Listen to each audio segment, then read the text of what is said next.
Hello friends, welcome to study with अभिलाषा।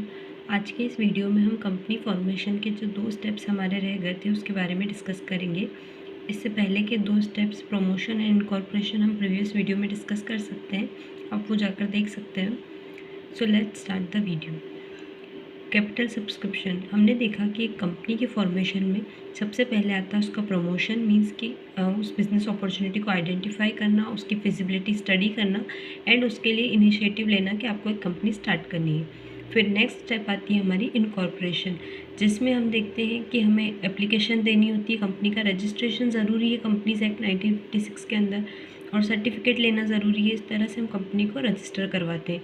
अब बात आती है कैपिटल सब्सक्रिप्शन की, यानी एक कंपनी जब चलाई जाती है तो उसके लिए उसको फंड्स चाहिए होगा, तो वो अपने कैपिटल को किस तरह से सब्सक्राइब करवाती है अपने शेयर होल्डर्स से, और किस तरह से कैपिटल के बारे में सब चीज़ें होती हैं पब्लिक कंपनी के अंदर। क्योंकि हमने देखा है कि जो ये लास्ट के 2 स्टेप्स हैं हमारे कैपिटल सब्सक्रिप्शन, ये मोस्टली पब्लिक कंपनी में ही होता है। तो आइए इसके बारे में पढ़ते हैं। A public company can raise funds from the public by issuing debentures and shares.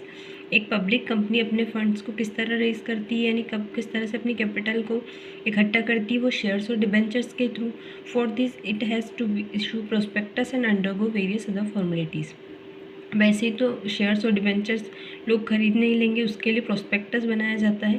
Prospectus एक तरह का डॉक्यूमेंट होता है या एक एडवर्टाइजमेंट टाइप बोल सकते हैं, जो पब्लिक कंपनी देती है नॉर्मल पब्लिक के लिए, कि वो आपके शेयर्स और डिबेंचर्स को पब्लिक आके परचेस कर सकते हैं। तो इस तरह से बहुत सी फॉर्मेलिटीज़ होती है। अब इन्हीं को हम डिस्कस करेंगे कैपिटल सब्सक्रिप्शन के अंदर। कौन कौन सी स्टेप्स आती हैं? पहली आती है सेबी अप्रूवल। अब ये सेबी क्या है? सेबी का फुल फॉर्म होता है Securities Exchange Board of India, जो कि regulates the capital market of India. A public company is required to take approval from SEBI. SEBI एक ऐसा ऑर्गेनाइजेशन है, एक ऐसा बोर्ड है हमारे इंडिया का, जो कि कैपिटल मार्केट यानी जहाँ पर ये शेयर्स डिबेंचर इन सब का सेल परचेस होता है, इनको देखती है, पूरा इन पे कंट्रोल रखती है। वहाँ पर जो पब्लिक कंपनी होती है उससे पहले सेबी से उससे पहले अप्रूवल लेना होता है, उसके बाद वो अपने कैपिटल सब्सक्रिप्शन में आगे बढ़ सकती है। फिर नेक्स्ट स्टेप आएगी हमारी फिलिंग ऑफ प्रोस्पेक्टस। अब ये प्रोस्पेक्टस क्या होता है? Prospectus means any documents which invites offers from the public to purchase share and debenture of the company. अभी हमने बात की थी कि प्रोस्पेक्टस एक ऐसा डॉक्यूमेंट है जिसके थ्रू जो कंपनी होती है वो नॉर्मल पब्लिक से अपने शेयर्स या डिबेंचर्स को ऑफ़र करती है कि आइए आप इनको शेयर्स को परचेज़ कीजिए, हमारी कंपनी में कैपिटल इन्वेस्ट कीजिए।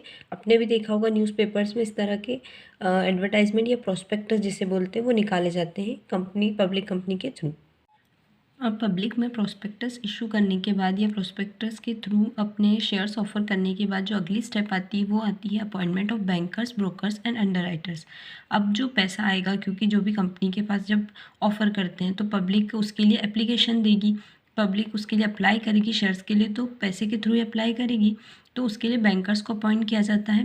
Banker of the company receive the application money. जो एप्लीकेशन मनी यानी जो पब्लिक फिर उन शेयर्स को जब हम ऑफ़र करते हैं तो उनको परचेस करने के लिए एप्लीकेशन देगी और उसमें पैसे दिए जाते हैं।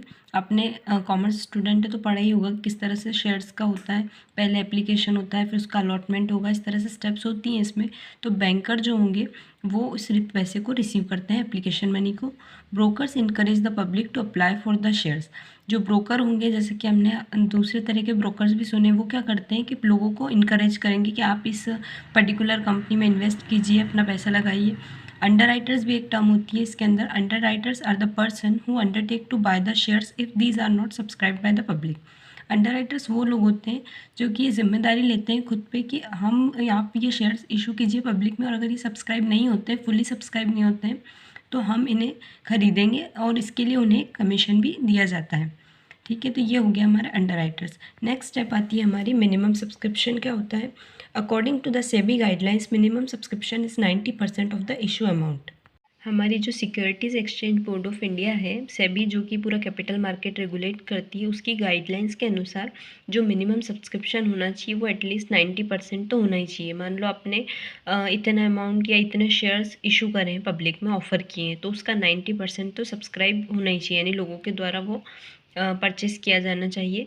If minimum subscription is not received then the allotment can not be made and the application money must be return to the applicants within 30 days। अगर मिनिमम सब्सक्रिप्शन नहीं होता है, यानी जितने शेयर्स आपने इशू करें उसके 90% शेयर्स का सब्सक्रिप्शन नहीं होता है, तो जो अलॉटमेंट होगा वो रोक दिया जाएगा। अलॉटमेंट क्या होता है कि सबसे पहले लोग उसके लिए एप्लीकेशन देंगे कि हाँ, हमें शेयर्स खरीदना है। मान लो आपने 10,000 या 1,000 शेयर्स के लिए पब्लिक को ऑफ़र किया। अब उसमें से कम 90% नहीं हो पाते हैं, थोड़े कम शेयर्स के लिए पब्लिक से एप्लीकेशन मनी रिसीव होता है, तो वो अलॉटमेंट जो होगा, यानी पब्लिक को जिन लोगों ने भी उसके लिए एप्लीकेशन दिया है उन्हें वो अलॉट नहीं किए जाएंगे, उन्हें वो शेयर्स नहीं दिए जाएंगे, और उनके जो पैसे होते हैं, एप्लीकेशन मनी जो होता है, वो 30 डेज़ के अंदर रिटर्न करना होता है। ये होता है हमारा मिनिमम सब्सक्रिप्शन। अब अगली स्टेप आती है हमारी application to stock exchange. Stock exchange के अंदर एप्लीकेशन देना अपने शेयर्स के लिए। अब स्टॉक एक्सचेंज क्या होता है? स्टॉक एक्सचेंज एक ऐसा मार्केट बोल सकते हैं, या ऐसा जहाँ पर सिस्टमेटिक वे में शेयर्स का, बॉन्ड्स का, इनका ट्रेड किया जाता है। ये कंपनी के लिए बहुत ज़रूरी होता है कि वो अपने जो भी शेयर्स हैं उनको स्टॉक एक्सचेंज में लिस्टेड करा के रखे, ताकि उस जो भी शेयर्स होते हैं वो सिस्टमेटिक वे में उनका बाइंग सेलिंग होता है। It is necessary for a public company to list their shares in the stock exchange, therefore the promoters apply in stock exchange to list company shares. ये बहुत ज़रूरी है एक कंपनी के लिए, पब्लिक कंपनी के लिए, कि वो अपने शेयर्स को स्टॉक एक्सचेंज में लिस्टेड करवाए, ताकि जो भी प्रमोटर्स होंगे कंपनी के, वो अप्लाई कर सकते हैं स्टॉक एक्सचेंज के लिए कंपनी शेयर्स को लिस्ट कराने के लिए। यानी सीधा सा मतलब ये है इसका कि स्टॉक एक्सचेंज के थ्रू जो भी कंपनी शेयर्स इशू करती है उनका बहुत अच्छे से बाइंग सेलिंग हो जाता है। एक सिस्टमेटिक वे है ये अपने शेयर्स की ट्रेडिंग करने का, इसीलिए एक एप्लीकेशन वहाँ पर दी जाती है कि ये हमारे कंपनी के शेयर्स है, इनको भी इसके अंदर बाइंग सेलिंग इसकी होनी चाहिए। अब अगला आता है अलॉटमेंट ऑफ शेयर्स। अगर मिनिमम सब्सक्रिप्शन हो जाता है, मतलब जितने शेयर्स आपने पब्लिक में ऑफ़र किए हैं उनका 90% सब्सक्राइब कर लिया जाता है, आपको एप्लीकेशन मनी रिसीव हो जाता है, तब उसका अलॉटमेंट किया जाएगा। यानी जिन लोगों ने भी आपसे शेयर्स मांगे हैं, एप्लीकेशन दिया है, शेयर्स के लिए एप्लीकेशन मनी दिया है, उनको अब आप वो शेयर्स अलॉट करेंगे, वो आपके शेयर होल्डर्स बन जाएंगे। Allotment of shares means acceptance of shares applied. Allotment letters are issued to the share holders. आप अलॉटमेंट करते हैं शेयर्स का मतलब आपने उनके शेयर्स उनको प्रोवाइड कर दिए जितने शेयर्स के लिए उन्होंने एप्लीकेशन दिया था, और उन्हें शेयर होल्डर्स बोला जाता है, जिनको अलॉटमेंट लेटर्स मिल जाता है, आपके द्वारा इशू किया जाता है, आपकी कंपनी के द्वारा। The name and address of the share holder submitted to the registrar. अब जो भी कंपनी के शेयर होल्डर्स बनते हैं उनका जो नाम, पता, सब कुछ ये रजिस्ट्रार ऑफ कंपनीज के पास सबमिट कर दिया जाता है, इस तरह से अलॉटमेंट लेटर्स देने के बाद। अगला आता है हमारा कमेंसमेंट ऑफ बिजनेस। जब कैपिटल सब्सक्राइब कर ली जाएगी, अलॉटमेंट हो जाएगा शेयर्स का, शेयर होल्डर्स बन जाएंगे, तब बिजनेस को स्टार्ट किया जाएगा। To commence business, a public company has to obtain a certificate of commencement of business. अब एक बिजनेस स्टार्ट करने के लिए पब्लिक कंपनी को एक सर्टिफिकेट लेना होगा, जो कि कमेंसमेंट ऑफ बिजनेस का सर्टिफिकेट होता है, वो लेना ज़रूरी है। For this the following documents have to be filled with the registrar of company. इन डॉक्यूमेंट्स को सबमिट करने के बाद एक कंपनी अपना बिजनेस स्टार्ट कर सकती है। पहला है a declaration that 90% of the issued amount has been subscribe. मतलब जितना हमने शेयर्स इशू करे थे उनका 90% हमको मिल चुका है, शेयर्स हमारे सब्सक्राइब हो चुके हैं, इसका एक डिक्लेरेशन देना होगा। नेक्स्ट आता है declaration that all directors have paid in cash in respect of allotment of shares made to them. मतलब सारे ही डायरेक्टर्स जो भी हैं उनको कैश में पेड किया गया है, जो भी शेयर्स उनको अलॉट किए गए हैं, ऐसा भी एक डिक्लेरेशन देना होगा। एंड लास्ट होता है statutory declaration that the above requirements have been completed and must be sign by the director of company.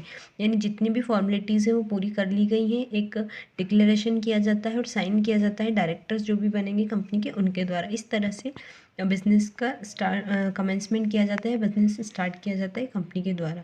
तो ये हमने देखी चारों स्टेप्स अब हमारी कंप्लीट हो चुकी हैं। कंपनी का जो भी फॉर्मेशन होता है उसमें आता है प्रमोशन फर्स्ट, फिर उसके बाद आएगा इनकॉर्पोरेशन, फिर आता है हमारा capital subscription, and then commencement of business.